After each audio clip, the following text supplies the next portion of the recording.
வல்லமையான வாக்குத்தத்தங்கள் என்ற தலைப்பில் நாம் தொடர்ந்து தேவனுடைய வார்த்தையை கேட்டுக்கொண்டிருக்கிறோம். அதனுடைய தொடர்ச்சியாக இன்றைக்கும் 1 பேதுருவின் புஸ்தகம் 2ஆம் அதிகாரத்தின் 9ஆம் வசனம். நீங்களோ உங்களை அந்தகாரத்தினின்று தம்முடைய ஆச்சரியமான ஒளியின் இடத்திற்கு வரவழைத்தவருடைய புண்ணியங்களை அறிவிக்கும்படிக்கு தெரிந்து கொள்ளப்பட்ட சந்ததியாயும் ராஜரீகமான ஆசாரிய கூட்டமாயும் பரிசுத்த ஜாதியாயும் அவருக்கு சொந்தமான ஜனமாயும் இருக்கிறீர்கள். ஆமென், ஹல்லேலூயா.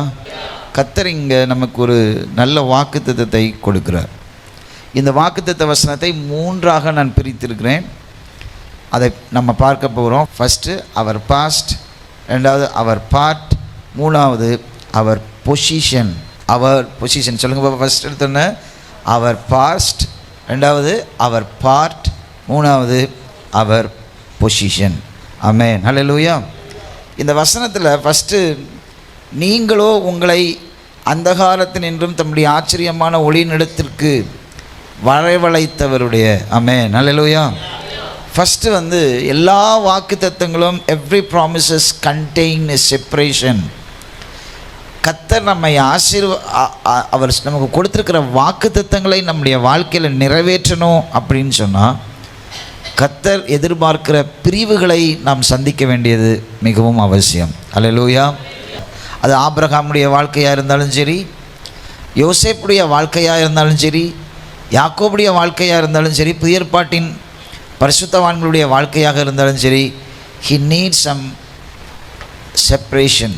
2 கொரிந்தியரின் புஸ்தகம் வாசிப்போம், 6ஆம் அதிகாரத்தின் 17ஆம் வசனம்.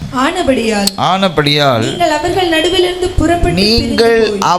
நடுவிலிருந்து, இது புதிய ஏற்பாட்டில் பிரிவை குறித்து கர்த்தர் சொல்கிறார். பிரிந்து போய் அசுத்தமானதை தொடாதிருங்கள் என்று கர்த்தர் சொல்கிறார். ஆமென், ஹல்லேலூயா. மேலே உள்ள வசனங்கள் பாருங்க. 14ஆம் வசனம். அந்நிய நுகத்திலே அவிசுவாசிகளுடன் பிணைக்கப்படாதிருப்பீர்களாக. நீதிக்கும் அநீதிக்கும் சம்பந்தம் ஏது? ஒளிக்கும் இருளுக்கும் ஐக்கியம் ஏது? கிறிஸ்துவுக்கும் பேலியாளுக்கும் இசைவேது? அவிசுவாசியுடனே விசுவாசிக்கு பங்கேது? அடுத்தது பாருங்க 16. தேவனுடைய ஆலயத்துக்கு விக்கிரங்களுக்கும் சம்பந்தம் ஏது? நான் அவர்களுக்குள்ளே வாசம் பண்ணி அவர்களுக்குள்ளே உலாவி அவர்கள் தேவனாக இருப்பேன், அவர்கள் என் ஜனங்களாக இருப்பார்கள். தேவன் சொன்னபடி நீங்கள் ஜீவனுள்ள தேவனுடைய ஆலயமாக இருக்கிறீர்கள். அல்லேலூயா, அல்லேலூயா. ஆண்டவர் பழைய ஏற்பாடாக இருந்தாலும் சரி, புதிய ஏற்பாடாக இருந்தாலும் சரி, அவரை ஏற்றுக்கொண்டு அவருக்காக வேறு பிரிக்கப்பட்ட ஜனங்கள் ஒரு பிரிவை சந்திக்க அவர் விரும்புகிறார். ஆமென், அல்லேலூயா. செப்பரேஷன், ஒரு பிரிவு, அவர்களை விட்டு பிரிந்து என்று சொல்ல. நம்முடைய வாழ்க்கையில் கர்த்தர் கொடுத்திருக்கிற வாக்குத்தத்தங்கள் நிறைவேறணும்னா ஆண்டவர் நம்மை அந்தகாரத்தில் இருளிலிருந்து நம்மை அழைத்திருக்கிறார். We should acknowledge that. We should realize that God separated us from darkness. இருளின் அந்தகாரத்திலிருந்து கர்த்தர் நம்மை பிரித்தெடுத்திருக்கிறார் என்ற எண்ணம் நமக்குள்ளே எப்போயுமே இருக்க வேண்டியது அவசியம். அல்லேலூயா. ஆபிரகாமை பார்த்து ஆண்டவர் எதிலெல்லாம் பிரித்து நீ வெளியில் வரணும்னு சொன்னாரோ அது என்னெல்லாம் சொல்லுங்க பார்ப்போம். உன் தேசத்தை விட்டு ஆபிரகாம் பிரிந்தானா? தேசத்தை விட்டு ஆபிரகாம் பிரிந்தானா? பிரிந்தான். அடுத்தது இனத்தை விட்டு ஆபிரகாம் பிரிந்தானா? 3வது தகப்பன் வீடு. ஆமென், ஹல்லேலூயா. இந்த 2வதுல ஆபிரகாம் பிரிந்தானா? நல்லா யோசிச்சு பார்த்தோம் அப்படின்னு சொன்னால் அவன் பிரியலை. அவன் இனமாகிய லோத்தை தன்னோடு கூட அவன் என்ன பண்ணான்? கொண்டு வந்தான். அல்லேலூயா. அவன் கர்த்தர் கொடுத்த வார்த்தையை முழுவதுமாக கீழ்ப்படிந்திருக்கிறது போல் நமக்கு தெரிந்தாலும் பிரிக்கப்பட வேண்டிய முழுமையான பிரிவை அவன் செய்தானா என்று நாம் பார்த்தால் அதில் ஒரு கேள்விக்குறி இருக்கிறது. நம்முடைய வாக்குத்தத்தங்கள் கர்த்தர் நம்முடைய வாழ்க்கையில் சொன்னவைகள் நிறைவேறாமல் போவதற்கு ஒரு முக்கியமான காரியம் அப்படின்னு சொன்னால் சில பிரிவுகளை நாம் சந்திக்காமலே இருக்கிறோம். We have to face the separation which God asked us to separate. கர்த்தர் நம்மை பார்த்து சொல்லுகிற பிரிவுகள், கர்த்தர் சொல்லுகிற பிரிவுகள், நம்முடைய ஃப்ரெண்ட்ஷிப், நம்முடைய பார்ட்னர்ஷிப், நம்முடைய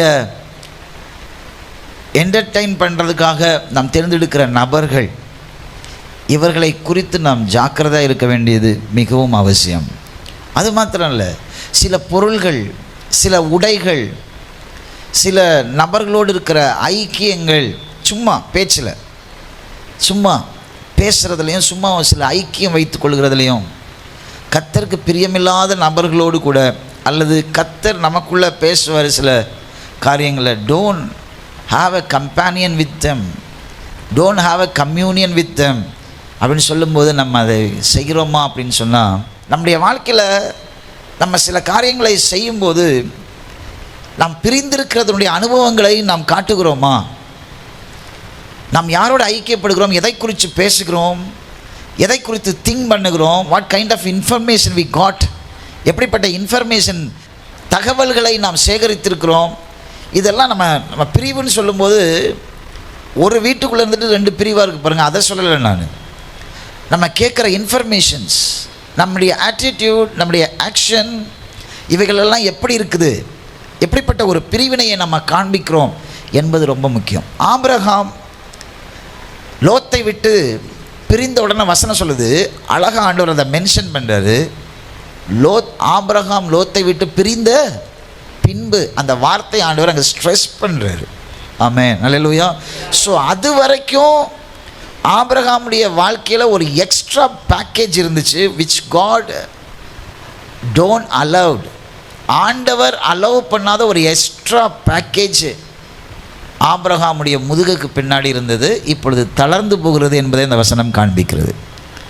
வாக்குத்தத்தங்களிலே கர்த்தர் உண்மை உள்ளவர், அதில் எந்த சந்தேகமும் இல்லை. உங்களுக்கு என்ன ஆண்டவர் வாக்குத்தத்தம் சொல்லியிருக்கிறாரோ அதில் கர்த்தர் உண்மை உள்ளவர். உங்கள் ஃபோனில் வேண்டாம் இந்த நபருடைய கான்வர்சேஷன் சொன்னது இன்னும் இருக்குன்னா, still you are carrying lot in your life. உங்கள் வாழ்க்கையில் லோத்தை நீங்கள் என்ன பண்ணுகிறீங்க, சுமக்கிறீங்க. ஒரு பெரிய கொலையாளியோடு நீங்கள் ஒரு ஐக்கியம் வச்சுருக்கிறீங்க, ஒரு பெரிய அரசியல்வாதியோட ஐக்கியம் வச்சுருக்கிறீங்க. இதெல்லாம் second stage. First stage is very simplest thing. If you ask Abraham, why can't you able to obey the full commandment of God? ஆபிரகாம்கிட்ட போய் ஆண்டவர் சொன்ன கட்டளையை முழுசாக கடைப்பிடிக்கலன்னு சொன்னால் அவன் சொல்லுவான், இதை நான் ஒரு பொருட்டாகவே என்ன பண்ணலை, நினைக்கல. Because is the only source for Lot. லோத்துக்கு அவன் ஒருத்தவன் தான் இருக்கான், சொந்த அண்ணனுடைய மகன். ஆமென், அல்லேலூயா. ஆனால் ஆண்டவர் என்ன சொன்னார், நீ உன் இனத்தையும் உன் ஜனத்தையும் உன் தகப்பன் வீட்டையும் ஃபஸ்ட்டையும் லாஸ்ட்டையும் அவன் செஞ்சான். ஆனால் ஒன்றை மாத்திரம் அவன் கூட வச்சுக்கிட்டான். ஆபிரகாம் வெளியே வந்த உடனே ஆண்டவர் சொல்லிடல, எப்போ நான் உன்னை உன் தகப்பன் வீட்டை விட்டுட்டு வர சொன்னேன், உன் இனத்தை விட சொன்னேன், உன் தேசத்தை விட சொன்னேன், ஆனால் நீ உன் இனத்தை உன்னோட கூட்டிகிட்டு வந்திருக்க. அப்பெல்லாம் ஆண்டவர் அதை பற்றி பேசவே இல்லை. ஆனால் ஆண்டவர் பேசலை, ஆண்டவருக்கு பிரியமில்லை என்பதை லோத்து அவனிலிருந்து வெளிக்காட்டினான். அல்லேலூயா, ஆமென். எப்படி வெளிக்காட்டுறான் பாருங்க. அவன் ஆபிரகாமோடு கூட தர்க்கம் பண்ணுகிறான், அவனோடு கூட அவன் சண்டையிடுகிறான். எதுக்கு சண்டையிடுறான்? அவனுடைய மேய்ப்பர்களுக்கும் இவன் மேய்ப்பர்களுக்கும் வாக்குவாதம். அந்த வாக்குவாதம் முத்தி எங்கே வருது, ஆபிரகாம் வரைக்கும் வந்துடுச்சு. அல்லேலூயா. இப்போ லோத்து கர்த்தருடைய சித்தமான பாத்திரம் அப்படின்னு சொன்னால், he will handle enough to maintain the peace. இந்த லோத்து உண்மையிலே கர்த்தர் அலோவ் பண்ணினவன் அப்படின்னு சொன்னால், இந்த பிரச்சனையை ஆபிரகாம்கிட்ட கொண்டு போகாமல் அழகாக சால்வ் பண்ணி இவங்க 2 பேரும் தொடர்ந்து ஓடுகிறதுக்கு ஒரு வழியை உருவாக்கியிருப்பான். ஆனால் அந்த லோத்து எக்ஸ்ட்ரா பேக்கேஜ் ஆனதுனால he became a headache for Abraham. Abraham கடைசியில் ஒரு முடிவு பண்ணுறான். நல்லா கவனிங்க, நீ ஒரு முடிவுக்கு வா, நீ எங்கே போனாலும் நான் உனக்கு என்ன பண்ணுறேன், நீ செலக்ட் பண்ணுறதுக்கு ஆப்போசிட்டில் போகிறேன் அப்படின்றது ஒரு சாதாரணமான முடிவு அல்ல. இது நீண்ட நாள் ஆபிரகாமுக்கு இருந்த ஒரு தலைவலி. ஆமென், அல்லேலூயா, ஸ்தோத்திரம். நம்முடைய வாழ்க்கையில் இன்றைக்கி நம்மளால் சில காரியங்களை உடனே தூக்கி போட முடியாமல் இருக்கலாம்.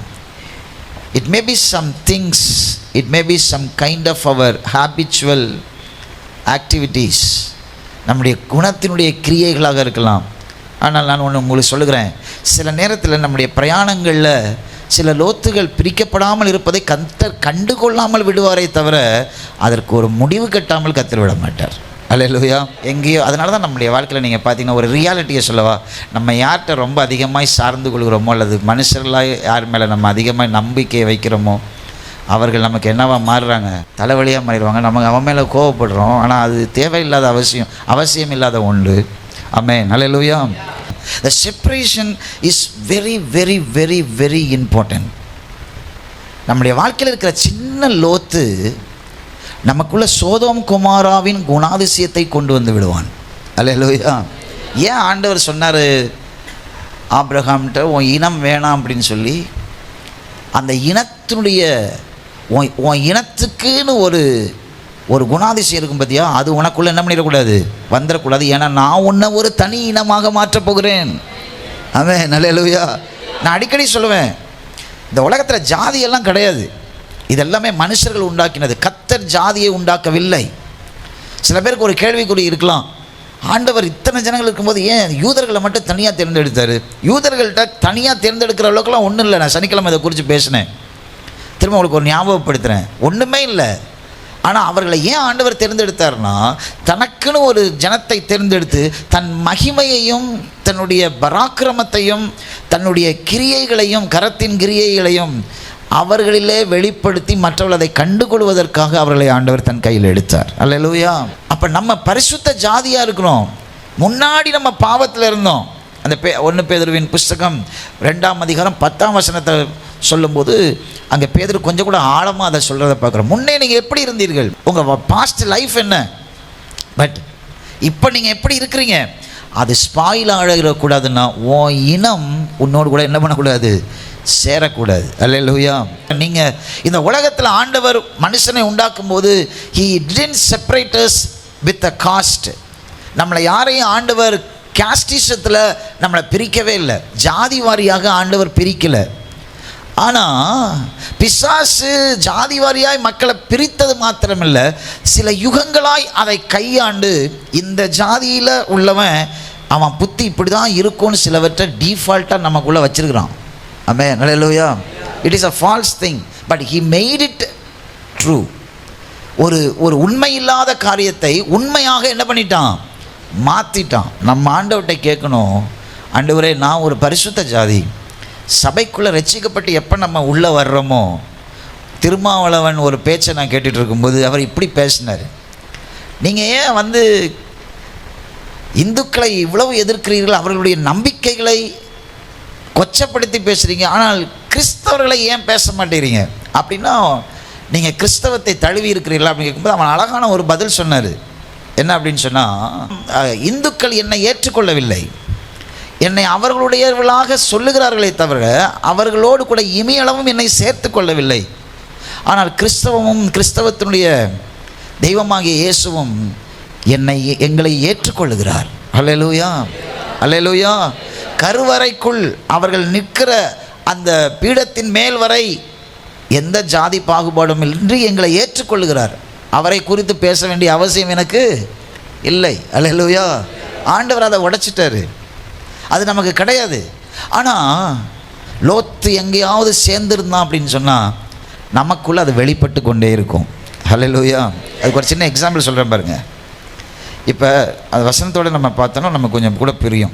5ஆம் வசனம், ஆபிரகாமுடைய வந்த லோத்துக்கு ஆடு மாடுகளும் கூடாரங்களும் இருந்தன, அவர்கள் ஒருமித்து கூடியிருக்க அந்த பூமி அவர்களை தாங்கக்கூடாது இருந்தது, அவருடைய ஆஸ்தி மிகுதியாக இருந்தபடினால் அவர் ஒருமித்து வாசம் பண்ண ஏதுவில்லாமல் போயிற்று.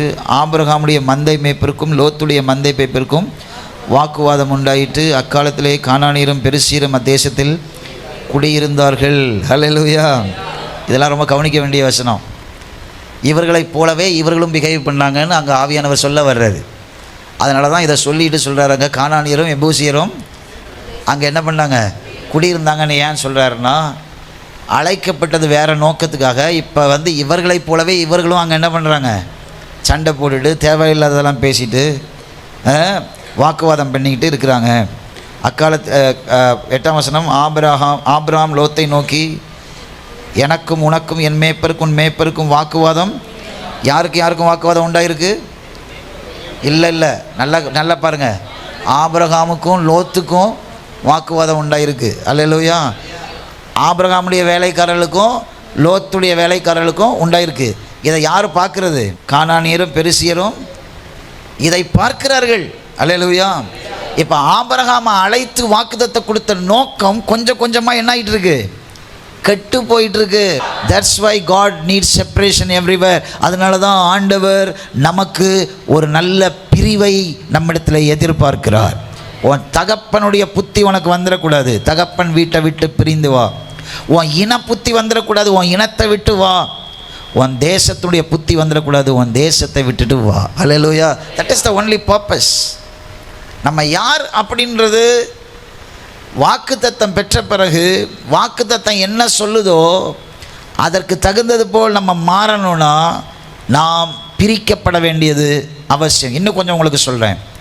உங்கள் டெம்பரன்ஸை யார் இழக்கிறதற்கு வழிவகுக்கிறார்களோ அவர்களை விட்டு நீ என்ன பண்ணணும்? பிரியணும். டெம்பரன்ஸ்னா என்ன? உன் பொறுமை, உன்னுடைய குணாதிசயத்தில் நீ மேம்பட நினைக்கிற இடத்துல யார் உன்னை திரும்ப திரும்ப திரும்ப சொறிநாயாய் வெறிநாயாய் மாற்ற விரும்புகிறார்களோ அவர்களோடு நமக்கு என்ன இருக்கக்கூடாது? அசோசியேஷன் இருக்கக்கூடாது. அப்படின்னா ஆண்டவர் சொல்லணும், அவன் கோபப்படுறவன் தான், ஆனால் நான் அவன் உன்ன மூலமாக தான் அவனை ரசிக்க போகிறேன், அவன்கிட்ட நல்ல கம்பேனியனாக இரு, அவன்கிட்ட பேசு, நண்பனாக இரு அப்படின்னு சொன்னால் ஒழிய.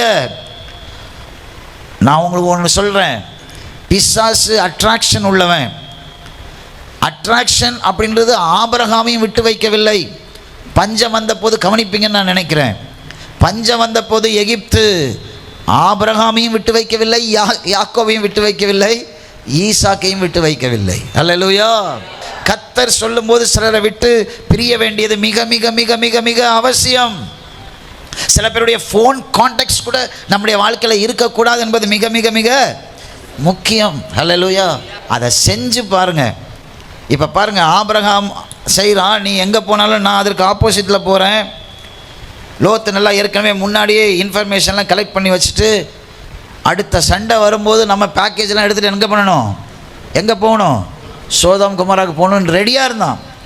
அவனுடைய ப்ரீ பிளான் அது. It's not cause accidentally, it's a pre planned matter. இப்போ லோத்து ஆபிரகாமை 14ஆம் வசனம், லோத்து ஆபிரகாமை விட்டு பிரிந்த பின்பு ரொம்ப முக்கியமானது. கர்த்தர் ஆபிரகாமை நோக்கி, அழகாண்டவர் பேசுகிறார் பாருங்க, உன் கண்களை ஏறெடுத்து, இப்போ என்ன பண்ணு? உன் கண்களை எடுத்து நீ இருக்கிற இடத்துலேருந்து வடக்கையும் தெற்கையும் கிழக்கையும் மேற்கையும் நோக்கி பார். வாக்குத்தத்தத்தினுடைய எல்லை பெருசாவது பாருங்க. நீ பார்க்கிற இந்த பூமி முழுவதையும் நான் உனக்கும் உன் சந்ததிக்கும் என்றென்றைக்கும் இருக்கும்படி கொடுத்து. இந்த வார்த்தையை ஆண்டவர் ஆபிரகாமுக்கு கொடுக்க முடியாத தடை பண்ணின ஒரு பெரிய தடைக்கல் என்ன அப்படின்னு சொன்னா, லோத்து என்ற பர்சனாலிட்டி. ஹல்லேலூயா. உங்க ஜெப நேரத்தில் ஆண்டவர்கிட்ட கேளுங்க, guide me where to separate myself for God.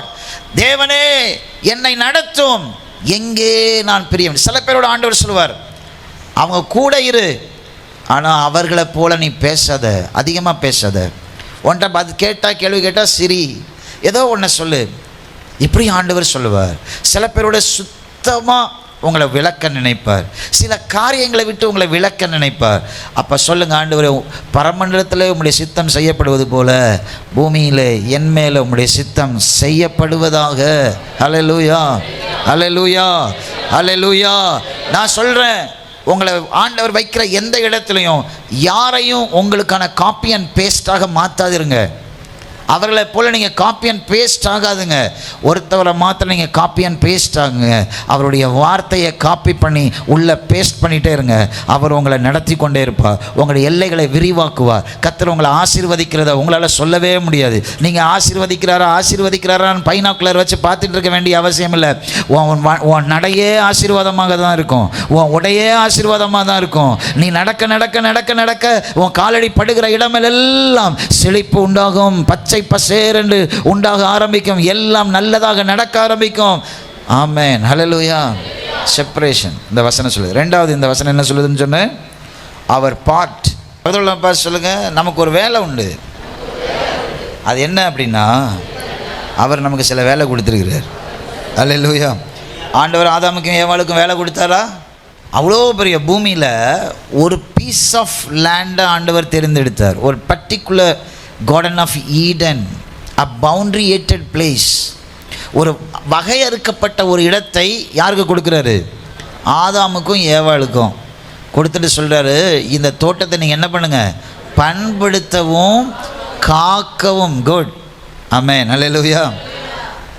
Not a jobless man. Adam is a jobful man.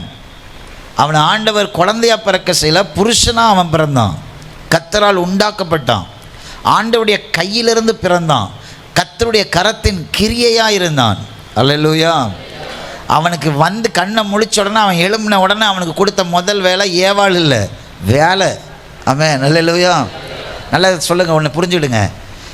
எந்த வேலை பார்க்குறீங்களோ அதில் தான் கர்த்தர் உங்களை ஆசீர்வதிக்க போகிறார். உங்கள் வாக்கு தத்தத்தினுடைய ஃபீல்டு எதுனா உங்கள் வேலை. அது எந்த வேலையாக வேணாலும் இருக்கலாம். கர்த்தர் உங்களுக்கு ஒரு வேலையை கொடுத்துருக்காருன்னா, உங்கள் ஆசீர்வாதத்தினுடைய இடம் எங்கேருந்து வரப்போகுது, ஊற்று, உங்கள் ஆசீர்வாதம் எங்கேருந்து வரப்போகுது, கூரையை பொத்துட்டுலாம் ஆண்டவர் கொடுக்க மாட்டார். Where is your hands work, from there your blessing is going to springs. உங்களுடைய கையின் கிரியை எங்கே இருக்கோ அங்கேருந்து உங்கள் ஆசீர்வாதம் சுரந்து வரப்போகிறது. அல்லேலூயா. மல்டிப்ளிகேஷன் ஜாப்லலாம் போய் இன்வெஸ்ட் பண்ணாதுங்க. இது வரைக்கும் பண்ணியிருக்கீங்கன்னா அதோட நிறுத்திக்கிடுங்க. உழைச்சி சம்பாதிக்கணும், கர்த்தர் உங்களுக்கு கொடுக்கணும் ஆசீர்வாதம். I am not believe in the multiplication jobs. ஒன்றை ரெண்டாக்கி தர வேலையெல்லாம் பைபிள் படி தவறான வேலை. அது ஒரு சூதாட்டம், கேம்பிளிங். உங்களை ஆசை எதெல்லாம் தூண்டுதோ இட்ஸ் பிகேம் எ கேம்பிளிங். சில பேர் கேரளாவிலேருந்து லாட்ரி டிக்கெட் வாங்கிட்டு வரீங்க, இட்ஸ் எ கர்ஸ். கேம்பிளிங் அப்படின்றது என்ன? ஒன்றை ரெண்டாக்குறது எல்லாமே என்ன தான்? Gambling. It's a kind of gambling. It's a kind of, தமிழில் சொல்லணும்னா சூதாட்டம். வேதத்தின்படி அது தவறு. Multiplication should come from God, not from your attitude. நம்முடைய பார்ட் ரொம்ப முக்கியம். நீ கஷ்டப்பட்டு சில பணத்தை சம்பாதிக்கிறன்னா ஞானத்தை கேளு கர்த்தர்ட்ட. ஆண்டவரே, கஷ்டப்பட்டு சம்பாதிச்சிருக்கிறேன் ஆண்டவரே, இதை செலவு பண்ண எனக்கு என்ன கொடுங்க? ஞானம் கொடுங்க. ஹல்லேலூயா. இதை செலவு பண்ண ஞானம் கொடுங்க. இதை செலவு பண்ண கர்த்தருக்கு ஏற்ற பயத்தை கொடுங்க. இதுலேருந்து ஒரு 5 ரூபா எடுத்து செலவு பண்ணணும்னா எனக்குள்ள அந்த ஞானத்தை கொடுங்க ஆண்டவரே. நீங்கள் என் பணத்தை மல்டிப்ளை பண்ணுங்க ஆண்டவரே. ஆண்டவரே, நீங்கள் எனக்கு கொடுத்தது இதுலேருந்து நான் தசமபாகம் எடுத்து வச்சுருக்கிறேன், இதை 100 எனக்கு பெருக்கி தாங்க ஆண்டவரே. சொல்கிற பழக்கம் இருக்கா? சம்பளம் வந்த உடனே, உங்கள் வருமானம் கையில் வந்தோடனே ஜோம் பண்ணுறீங்களா? இல்லை பணத்தை கண்ட உடனே பேய் மாதிரி விழுகிறீங்களா? உங்கள் வாக்கு தத்துவம் நிறைவேறணும் அப்படின்னு சொன்னால் ரெண்டாவது சொல்லப்படுவது அவர் பார்ட்.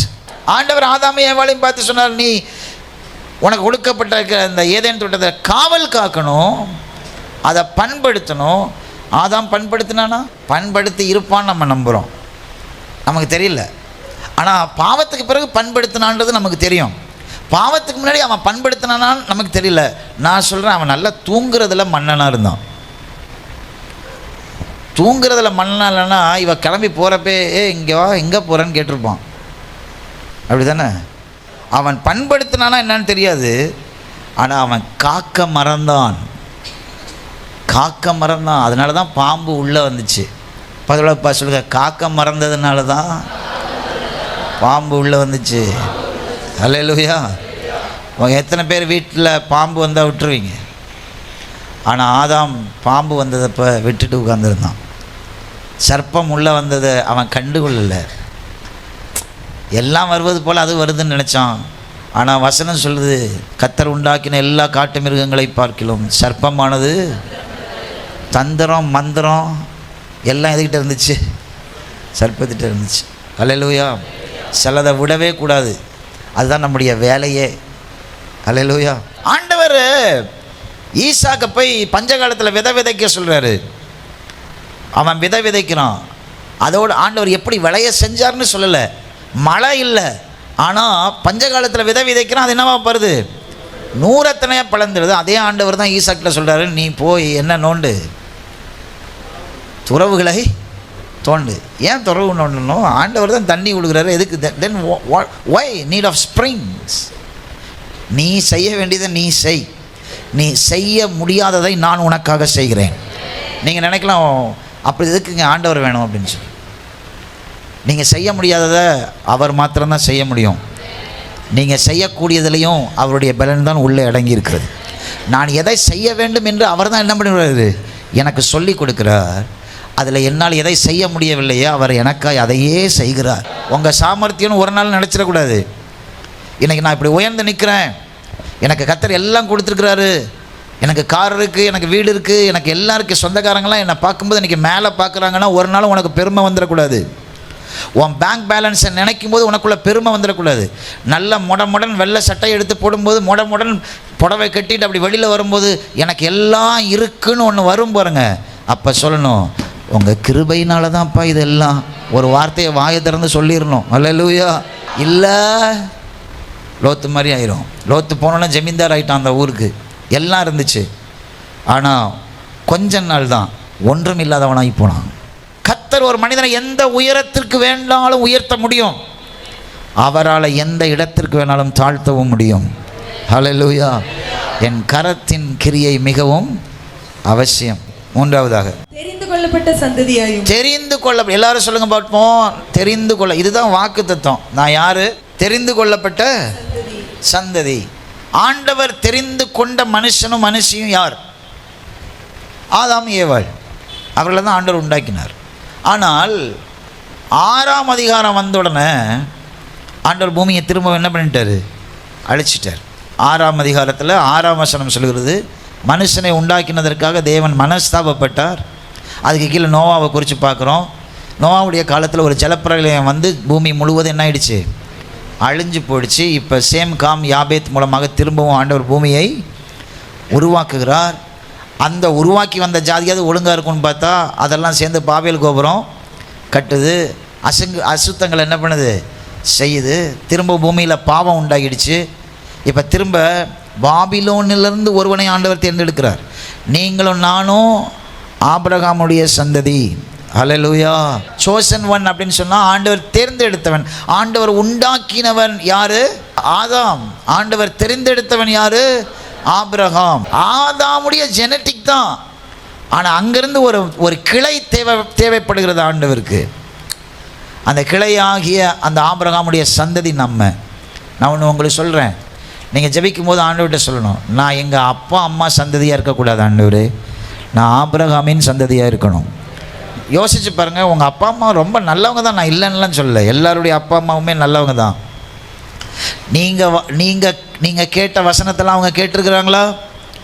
உங்களுக்கு கர்த்தர் வைத்திருக்கிற ஆசீர்வாதங்கள்லாம் அவங்களுக்கு தெரியுமா? எதுவுமே தெரியாது. உங்களுக்கு பிரசங்கிக்கப்படுகிற எந்த வசனமும் அவங்களுக்கு தெரியாது. அவர்களுடைய ஜெனரேஷனாக நம்ம இருந்தோன்னா அவர்களை போல தான் நம்ம வாழ்வோம். ஆமென். ஹல்லேலூயா. நம்ம ஆபிரகாமின் சந்ததியாக மாறணும். நம்மளை கர்த்தர் அப்படியே தூக்கி அப்படியே வேறு இடத்துல பிளான்டு பண்ணுகிறார். நம்முடைய வேரை பிடுங்கி வேற ஒரு இடத்துல வச்சு நம்மை வளர செய்கிறார். ஹல்லேலூயா. அதை போல் நம்ம வளரணும். நம்முடைய வார்த்தை, நம்முடைய பேச்சு எல்லாமே தெரிந்து கொள்ளப்பட்ட சந்ததியை போல இருக்கணும். நம்ம பிள்ளைகளுக்கு அதை சொல்லி வளர்க்கணும். நீ யாருன்றதை அவளுக்கு சொல்லணும். அவங்க கூட உட்காந்து பேசும்போது சொல்லணும், நம்ம ஆண்டவருடைய பிள்ளைங்க, நம்முடைய சந்ததி ஆபிரகாமின் சந்ததி. உங்கள் தாத்தாவை குறித்து உங்கள் பாட்டியை குறிச்செல்லாம் சொல்லுங்க, நான் வேணான்னு சொல்லலை. ஆனால் எல்லாவற்றை பார்க்கலாம் அவர்களுக்கு ரத்தம் சிந்தின இயேசு கிறிஸ்துவை பற்றி அவர்களுக்கு தெரியணும். They should know they are the chosen person. Your children should know that you are the chosen person. நீங்கள் தெரிந்து கொள்ளப்பட்டவர்கள் என்பது உங்கள் பிள்ளைகளுக்கு என்ன பண்ணணும்? தெரியணும். அதனால தான் நான் சொல்கிறேன், என்ன சொல்கிறேன், ஞாயிற்றுக்கிழமை பிள்ளைங்க வரும்போது பைபிள் வாங்கி கொடுங்க. எல்லாம் வாங்கி கொடுக்குறீங்களே, பிள்ளைங்க கையில் பைபிளை கொடுத்து சர்ச்சுக்கு எடுத்துகிட்டு போ. வீட்டிலேருந்து கிளம்பும் போதே காணிக்கையை அவங்க கையில் கொடுங்க. அவங்க ஆட்டிடியூட், அவங்களுடைய பேச்சு, அவங்க பார்வை, அவங்க உடை, அவங்க நடை எல்லாமே மாறிக்கிட்டே இருக்கணும். ஸ்கூலில் போனாலும் எங்கே போனாலும் அவங்கள பார்க்கும்போது என்ன இருக்கணும்? வித்தியாசம். ஆமாவா இல்லையா? பிள்ளைகளுக்கு எப்படி ஹேர் கட் பண்ணணும்னு நீங்கள் தான் முடிவு பண்ணணும். அவன் சம்பளம் வாங்கி கையில் சம்பளம் வாங்கிட்டு வந்து உங்கள் கையில் கொடுப்பான் பார்த்தீங்களா? அப்போ வேணால் அவன் இஷ்டத்துக்கு முடி வெட்டட்டும். அது வரைக்கும் உங்கள் இஷ்டப்படி அவன் வளர்ந்துட்டானா அதுக்கப்புறம் அவன் இஷ்டப்படி அவனால் வளரவே முடியாது. அல்லேலூயா. சில பெற்றோர் போய் பிள்ளைக்கு முடி வெட்டுறாங்க பாருங்கள், கொண்டை வச்சு இங்கே கோடு போட்டு. ஏன் கெடுக்குறீங்க உங்கள் பிள்ளைகள? உங்கள் பொம்பளை பிள்ளைகளுக்கு ட்ரெஸ்ஸு உடுத்தும் போது அவங்கள மேக்கப் போடும்போது நான் வேண்டான்னு சொல்லலை, மேக்கப் போடட்டும், பெட்டி ஒன்று வாங்கி வச்சுக்கிடுங்க, அதை நான் வேணான்னுலாம் சொல்லலை. அதை கல்யாண வீட்டுக்கு போனாலும் எங்கே போனாலும் அவங்களுக்கு சொல்லி கொடுக்கணும், உனக்கு ஒரு லிமிட் இருக்குமா, இந்த லிமிட்டில் தான் நீ இருக்கணும். 5ல் வளைங்க, அப்போ 50லேயும் அது என்ன பண்ணும்? வளையும். ஆமென், அல்லேலூயா. வளையாமையே வளர்க்காதுங்க, அது எப்போவுமே வளையாது, நிமிர்ந்தே நிற்கும். அப்படியே ஸ்டக் ஆயிரும், அப்படியே ஸ்ட்ராங் ஆயிரும். சின்ன பிள்ளை பாஸ்டர், அவளுக்கு என்ன தெரியும்? உங்கள் பிள்ளைக்கு என்ன தெரியுன்றது உங்களுக்கு தெரியுமோ இல்லையோ, சமுதாயத்துக்கு சீக்கிரமாக தெரியும். ஆண்டவர் நம்மளை பார்த்து என்ன சொல்லியிருக்காரு? நீ தெரிந்து கொள்ளப்பட்ட, நான் தெரிந்து கொள்ளப்பட்ட சந்ததி. எல்லோரும் சொல்லுங்கள் பார்ப்போம். நெஞ்சு மேலே கை வச்சு சொல்லுங்கள், நான் தெரிந்து கொள்ளப்பட்ட. அந்த திமிரு உங்களுக்குள்ளே இருக்கணும். நான் அந்த ஜாதி இந்த ஜாதின்னு திமிரு உங்களுக்குள்ளே இருந்துச்சுன்னா கர்த்தர் அதெல்லாம் உடச்சி தூளாக்கிடுவார். இன்னும் உங்களுக்கு சொல்கிறேன், இந்த பிள்ளைங்களுக்கு ஸ்கூலுக்கு போகும்போதெல்லாம் பவுன் போட்டு விடாதுங்க, சிம்பிளான சின்ன இமிட்டேஷன்ஸ் போட்டு விடுங்க. ஆனால் எங்கேயாவது போகும்போது இந்த சுடிதாருக்கு தகுந்தது போல் இந்த தூக்கு தொங்க விடுறது, டிஃபன் பாக்ஸ் தொங்க விடுறது, தலையில் என்னென்னா தொங்க விடுறது, இதெல்லாம் வேண்டாங்க. இதெல்லாம் உங்களுக்கு ஒன்று தெரியுமா? இது வேசிகளுடைய கலாச்சாரம். இதெல்லாம் அணிஞ்சு தலையில் தொங்க விடுறது, காதில் தொங்க விடுறதெல்லாம் அந்த காலங்களில் கொரிந்து சபையில் சொல்லும்போது, ஏன் உங்களை புறம்பான அலங்கரிப்பினால் அலங்கரியாமல் அப்படின்னு சொல்லி பவுல் சொல்கிறாருன்னா, வெளியில் வேசிகளாக இருக்கிறாங்க பாருங்கள். நான் சொல்கிறது கடினமாக இருக்கும், ஆனால் நான் என்னிலேருந்து எடுத்து சொல்ல, உண்மையை சொல்கிறேன். பவுல் சொன்னதுக்கு காரணமே நகை போடக்கூடாதுன்றதுக்காக சொல்லலை. இந்த அலங்கரிப்பு யாரை போல இருந்துச்சுன்னா, வேசிகளை போல. சபைக்குள்ளே இருக்கிறவனுக்கும் வெளியில் நிற்கிறவளுக்கும் என்ன தெரியல, வித்தியாசம் தெரியல. அதனால தான் நீ சபைக்குள்ளே வரும்போது என்ன போட்டுக்கோ, முக்காடு. அந்த முக்காடு சிஸ்டம் வந்ததுக்கு காரணமே அதுதான், வேற ஒன்றும் கிடையாது. You are the chosen person. இப்போ அடுத்தது என்ன? Royal priesthood. நம்ம அது தமிழில் எப்படி? ராஜரீகமான. சொல்லுங்க எல்லாரும், நான் ராஜரீகமான ஆசாரிய கூட்டம்னு சொல்லி கர்த்தர் எனக்கு வாக்கு பண்ணுகிறார். நம்ம ஆரோனின் சந்ததி கிடையாது, நம்ம மெல்கிசதேக்கின் சந்ததி. ஆரோன் எப்போ வந்தவன்? நியாய பிரமாணத்தோடு சேர்ந்து வந்தவன். மெல்கிசதேக் எப்போ வந்தவன்? அவருக்கு காலம் கிடையாது. முதலாக மெல்கிசதேக் எங்கே தெரிகிறாரு? ஆபிரகாம் 10 ராஜாக்களை கொன்றுவிட்டு திரும்ப வரும்போது அவருக்கு கம்யூனியன் கொடுக்கறதுக்காக எதிர்பட்டு மெல்கிசதேக் வருகிறான். கம்யூனியனை வாங்கி சாப்பிட்டுட்டு ஆபிரகாமுக்கு யாரும் சொல்லி கொடுக்கல. அவன் மெல்கிசதேக்கு சகலவற்றிலும் தசமபாகம் கொடுத்தான். கர்த்தருடைய பந்தி எடுக்கிற எல்லாரும் என்ன கொடுக்கணும்? தசமபாகம் கொடுக்கணும் அப்படின்றது ஆப்ஷன் கிடையாது. We are not a descendant of Aaron, we are the descendant of மெல்கிசதேக். மெல்கிசதேக்கின் முறைமையின்படி நாம் ஆசாரியர்கள் ஆக்கப்பட்டிருக்கிறோம். அதனால தான் நான் சொல்கிறேன், குடும்ப ஜெபம் நடத்துங்க. ஒவ்வொரு ஆண்மகனும் அந்த வீட்டினுடைய பாஸ்டர். ஆமென், அல்லேலூயா. நீங்கள் குடும்ப ஜெபம் நடத்துங்க, கர்த்தருடைய பந்தியை பகிர்ந்து கொடுங்க, பிரசங்கம் பண்ணுங்க. எப்போ பார்த்தாலும் வீட்டில் உட்காந்து மொபைலை உருட்டிக்கிட்டே இருக்காதுங்க. மனைவி எக்கெடுக்கிட்டு போனான்னா, அவன் எங்கே போனான்னா, எங்கே வந்தான்னா, பிள்ளை எக்கெடுக்கிட்டு போனான்னா, நான் நல்லா மொபைல் பார்த்துட்ருக்கேன். கர்த்தருடைய பந்தியை வீட்டில் நடத்துங்க, குடும்ப ஜெபத்தை நடத்துங்க. இதெல்லாம் நீங்கள் செஞ்சு பாருங்கள், உங்கள் வீடு பரலோகமாக மாறும். ஹல்லேலூயா. மாற வேணான்னா அந்த பிரசங்கம் உங்களுக்கு புரியுதில்லை. வாக்குத்தத்தை நிறைவேறினா நம்ம சைட்லேருந்து கொஞ்சம் ஆக்ஷன் இருக்கணும். ஹல்லேலூயா. நம்ம எல்லாருக்கும் கர்த்தர் ஒரு ராயல் ப்ரீஸ்ட்ஹுட் கொடுத்துருக்கிறாரு. அது எங்கேருந்து வந்தது தெரியுமா? மெல்கிசதேக்கிட்டேருந்து வந்தது. ஆரோனின் ப்ரீஸ்ட்ஹுட் ஜாதி சம்பந்தப்பட்டது. மெல்கிசதேக்கினுடைய ப்ரீஸ்ட்ஹுட் ஆசாரியத்துவம், மெல்கிசதேக்கினுடைய ஆசாரியத்துவம் ஜாதி சம்பந்தப்பட்டதல்ல, இயேசு கிறிஸ்துவுக்காக உண்டாக்கப்பட்டது. ஹல்லேலூயா. இயேசு ஆரோனுடைய வம்சவெளியில் வந்தவர் அல்ல, இயேசு மெல்கிசதேக்கின் வம்சவெளியில் வந்தவர். ஹல்லேலூயா. கடைசியாக பரிசுத்த ஜாதியாய். பக்கத்தில் உள்ள பார்த்து சொல்லுங்கள், நம்ம யார்? உங்களை பார்த்து நீங்கள் என்ன ஜாதின்னு கேட்டால் நீங்கள் என்ன சொல்லணும்? பரிசுத்த ஜாதியாய். நம்ம பரிசுத்த ஜாதி என்பதை நம்ம எப்படி நிரூபிக்கணும்? மற்றவரிடத்தில் காட்டுகிற அன்பு. ஆமென், அல்லேலூயா. பாரபட்சம் இல்லாத அன்பு. மற்றவர்கிட்ட சோத்திரம் சொல்கிறது. சபை முடிஞ்சோன்னே எல்லார்ட்டையும் சோத்திரம் சொல்கிறாமா? நீங்கள் சூப்பர் ஜாதி. நீங்கள் ஒதுங்கி பேக் வழியாக ஓடுறீங்களா? கழிவுகட்ட ஜாதி. ஆமென், அல்லேலூயா. கர்த்தர் உங்களை எங்கே வச்சிருக்கிறாரோ அந்த இடத்த பிடிச்சிக்கிடுங்க, இந்த வாக்குத்தத்தத்தை பிடிச்சிக்கிடுங்க. நமக்கு ஒரு பாஸ்ட் உண்டு, நமக்கு ஒரு பார்ட் உண்டு, நமக்கு ஒரு பொசிஷன் உண்டு.